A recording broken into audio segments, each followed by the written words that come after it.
কোরআনে নাকি ৮০% কোটা আছে, এটা কতটুকু সত্য? মুক্তিযোদ্ধাদের কোটা, আসেন, মুক্তিযোদ্ধারা মুক্তিযুদ্ধ করেছিল কেন? পুরা দেশকে, পুরা দেশের মানুষকে, সবাইকে নিয়ে স্বাধীনভাবে শান্তিতে বসবাস করার জন্য। কি বলেন? মুক্তিযোদ্ধারা কি এই জন্য মুক্তিযুদ্ধ করেছিল যে আমি আমার পরিবাররা মিলে সব লুটে ফুটে খাবো, সবাই মরুক? সম্মানিত হাজিরিন, আমরা এক সংকটময় সময়ে এসে উপনীত হয়েছি। আজকে আমরা চতুর্দিক থেকে বাক্যরুদ্ধ। কি বলেন, ঠিক না? চলমান সংকট নিয়ে এক ভাই একটি প্রশ্ন করেছেন। আমরা আমাদের আলোচনার মূল বিষয় শুরু করার আগে এই প্রশ্নটার উত্তর জেনে নেব ইনশাআল্লাহ। প্রশ্ন করেছেন, কোরআনে নাকি ৮০% কোটা আছে, এটা কতটুকু সত্য? একটু মনোযোগ দেন।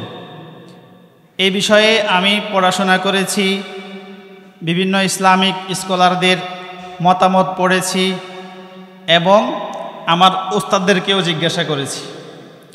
যেটা জানতে পারলাম সেটা হলো, কোরআনে তো দূরে থাক, হাদিসে তো দূরে থাক, এরকম কিছু ইসলামী শাসন ব্যবস্থার ইতিহাসেও পাওয়া যায় না। এবং অধিকাংশ মানুষ বঞ্চিত হবে এমন কোনো নিয়ম নীতি প্রচলিত, মানব রচিত যে গণতন্ত্র আমাদের দেশে চলমান, এটাতেও এমন কোনো কথার স্থান নেই। সম্মানিত ভাইয়েরা, আমাদের দেশে যে সমস্ত উপজাতি রয়েছে, যে সমস্ত কি রয়েছে, উপজাতি এবং প্রতিবন্ধী রয়েছে এবং নারীরা রয়েছে, তারা সুবিধা পাক, এটা আমরাও চাই। কি বলেন, চাই না? ইনসাফের সাথে যোগ্যতার ভিত্তিতে তারা যদি কোনো সুবিধা রাষ্ট্র থেকে পায়, তাহলে তাদেরকে বঞ্চিত করার কোনো দরকার নেই।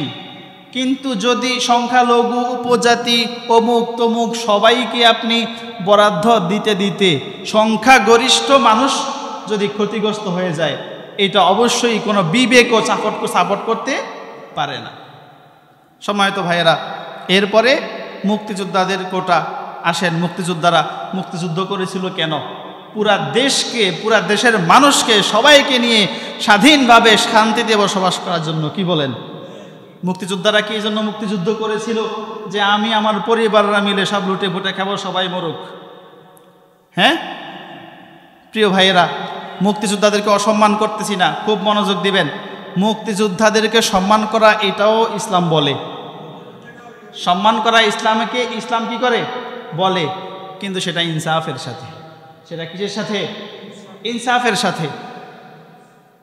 এদেরকে সুবিধা দিলে এটা ঠিক আছে, সম্মানী ভাতা দেওয়া যেতে পারে, এটার বৈধতা আমরা পাই। যেমন দেখেন, আল্লাহ রাসূল সাল্লাল্লাহু আলাইহি ওয়াসাল্লামের সময় যারা যুদ্ধ করত, হ্যাঁ, যারা যোদ্ধা ছিলেন, তাদেরকে সম্মানী দিয়েছেন স্বয়ং আল্লাহ। বলেন, কে দিয়েছেন? আল্লাহ তাআলা বলছেন, وَاعْلَمُوا أَنَّمَا غَنِمْتُم مِّن شَيْءٍ فَأَنَّ لِلَّهِ خُمُسَهُ وَلِلرَّسُولِ وَلِذِي الْقُرْبَى وَالْيَتَامَى وَالْمَسَاكِينِ وَابْنِ السَّبِيلِ। বলে, আমার বান্দারা শোনো, তোমরা যেই কোনো গনিমত পাবে, যে সব গনিমতের মাল তোমাদের কাছে আসবে, ফাআন্না লিল্লাহি খুমুসাহ, বলে তার 1/5 হলো আল্লাহর জন্য। সুবহানাল্লাহ। ওয়ালির রাসূল, বলে আরেক ভাগ হলো আল্লাহর রাসূলের জন্য। ওয়ালিদিল কুরবা, এবং আরেক ভাগ হলো আল্লাহ রাসূলের পরিবারের জন্য। ওয়াল ইয়াতামা ওয়াল মাসাকিন ওয়া বিনিস সাবিল, এবং আরো 3 ভাগ হলো এতিম, মিসকিন এবং মুসাফিরের জন্য। অর্থাৎ গনিমতের মাল যে কিভাবে বন্টন করবে, আল্লাহ এটা এখানে বলে দিয়েছেন। 1/5, বাকি 4 যারা যুদ্ধ করেছে এদের মাঝে বন্টন হবে। দেখেন, এটা কি সম্মানী ভাতা? বলেন, এটা কি? এটা যে কষ্ট করে যুদ্ধ করেছে, এই জন্য এটা কি সম্মানী ভাতা। কারণ আল্লাহর রাসূলের পরিবার যেটা পাবে সেটা কেন? বলে সবচাইতে দিনের ক্ষেত্রে সবচাইতে কষ্ট সহ্য যারা করে, যে পরিবার করে, সেটা হলো কারা? আল্লাহ রাসূলের পরিবার। এই জন্য তাদের সম্মানী। তো এইটা এটা ইসলামে আছে। এটা কি? এখন তারা কষ্ট করেছে দেশের জন্য, রাষ্ট্রের জন্য, সেই ভিত্তিতে তাদেরকে সম্মানী দেয়া হোক, সুবিধা দেয়া হোক, এটার বৈধতা আছে। এজন্য তারা সম্মানী ভাতা পায়। কি বলেন, পায় না? কেউ আমার জানা মতে কেউ এটার খুব গর্বের বিরোধিতা করে নেই, ইসলামও করে না, ঠিক না? তো তারা সম্মানী ভাতা পাক। এখন যদি সে, তার ছেলে, তার নাতি, তার পুন্তি, তার খুন্তি, তার সুন্তি, এখন সবাই যদি সব দিকের সুবিধা সব কিছু নিয়ে একেবারে বসে থাকে, তাহলে অবস্থাটা কেমন এবার বলেন? অবশ্যই সেটা ইনসাফের বহির্ভূত হবে। কি বলেন, ঠিক না? তাহলে সেখানে ইনসাফ আর থাকলো না, সেটা জুলুম হয়ে যাবে। এখন যদি আপনি এদের কোটার ভিত্তিতে এবার মুক্তিযুদ্ধের নাতি, পুতি, খুন্তি, আরও যে কোটা আছে সবাইকে অধিকার দেওয়া শুরু করে দেন, এবার সংখ্যাগরিষ্ঠ মানুষ বঞ্চিত হয়ে যায়, যোগ্য মানুষের জায়গায় অযোগ্য মানুষগুলো বসে যায়।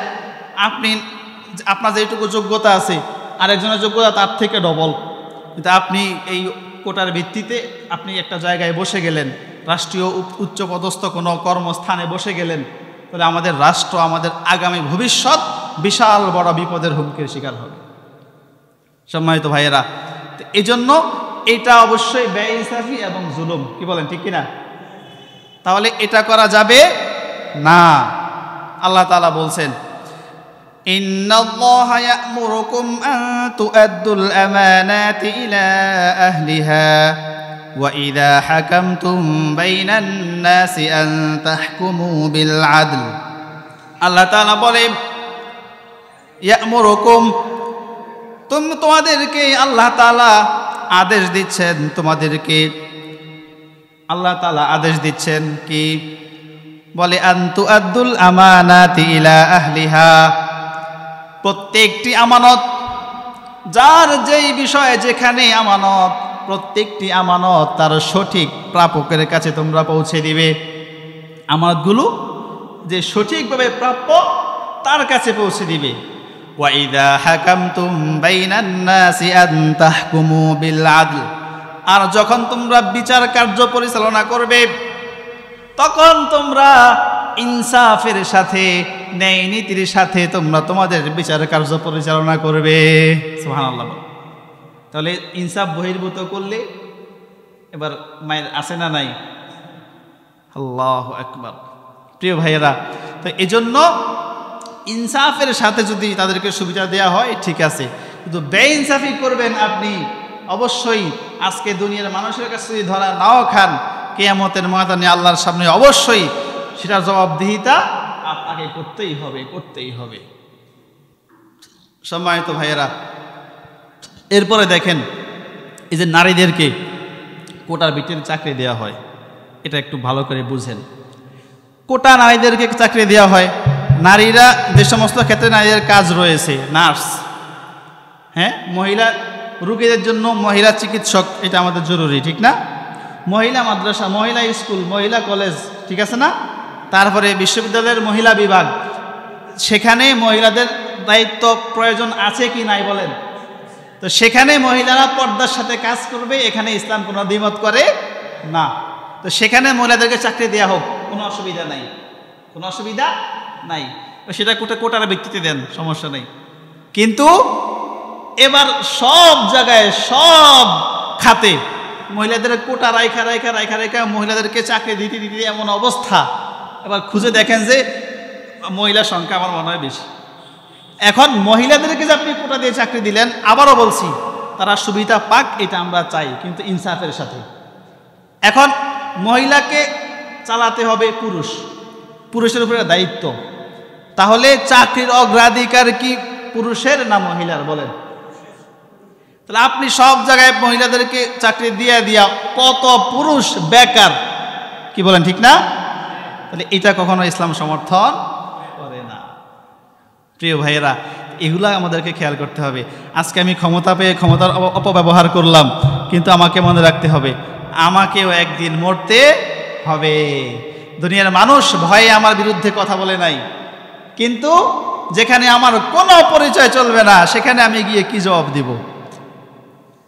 আয়াত আপনাদেরকে শোনাইলাম, হাদিসে আল্লাহ রাসূল আবার কি বলে একটু দেখেন, বুখারী বর্ণনা, বলে আলা কুল্লুকুম রাইন ওয়া কুল্লুকুম মাসউলুন আন রাইয়াতিহি, তোমরা প্রত্যেক মানুষের জায়গায়, প্রত্যেক মানুষ স্ব স্থানে দায়িত্বশীল।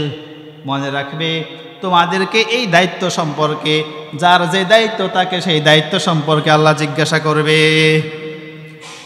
ফাল আমিরুল্লাযী আলান নাসি রাঈন ওয়া হুয়া মাসউলুন আন রাইয়াতিহি, বলে যে রাষ্ট্রপ্রধান রয়েছে, যে ক্ষমতাসীন রয়েছে, যে যেই জায়গায় দায়িত্ববান রয়েছে, যে জায়গায় যে আমির, বলে তাকেও তার অধীনস্থ লোকদের সম্পর্কে, প্রত্যেক রাজাকে তার প্রজা সম্পর্কে, প্রত্যেক সরকারকে তার জাতি সম্পর্কে জিজ্ঞাসা করা হবে। আপনি এবার প্রস্তুতি নেন, সেখানে কি জবাব দিবেন? আপনাকে এই সব সম্পর্কে কি করা হবে?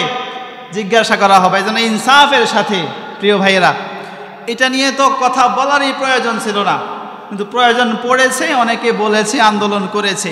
হ্যাঁ, এখন এবার শুরু হয়ে গেছে দেশে একটা অরাজকতা, খুন খারাপি, রাস্তাঘাটে আজকে কি অবস্থা! হাই হাই প্রিয় ভাইয়েরা, তা আমাদের সামনে যেসব নিউজ আসছে এগুলোর ভিত্তিতে 27 জন, আরো বেশিও হতে পারে। চিন্তা করেন, একটা হুঁশিয়ারি শুনে নেন, এই চলমান বিষয়ে যারা খুন খারাপির সাথে জড়িত হয়ে যাচ্ছেন, আপনাদেরকে বলছি, আপনি একটা নিরপরাধ মানুষকে হত্যা করতেছেন, নিরপরাধ মানুষকে হত্যা করতেছেন। আবু সাঈদের কি দোষ ছিল? তার হাতে অস্ত্রও ছিল না, সে পুলিশকে মারতেও যায় নাই, কি বলেন, ঠিক না? তাকে গুলি করে দেওয়া হয়েছে। যারা মরেছে এরকম আরো অনেকেই। কারো যদি দোষ থাকে, বিচারের ভিত্তিতে তাকে শাস্তি দেওয়া হয়, হত্যা করা হোক, কোনো সমস্যা নাই। বিচার ছাড়া অযথা অনর্থক মারামারি করে হত্যা করে দিবেন, আপনি কি ভুলে গেছেন হত্যাকারীর বিষয়ে আল্লাহ তাআলা কি বলছে? আপনি আপনার জন্য জাহান্নাম কামাই করে নিলেন একটা মানুষকে হত্যা করে, বলেন নাউযুবিল্লাহ। মানুষকে হত্যা করলে এর প্রতিদান কি? জাহান্নাম।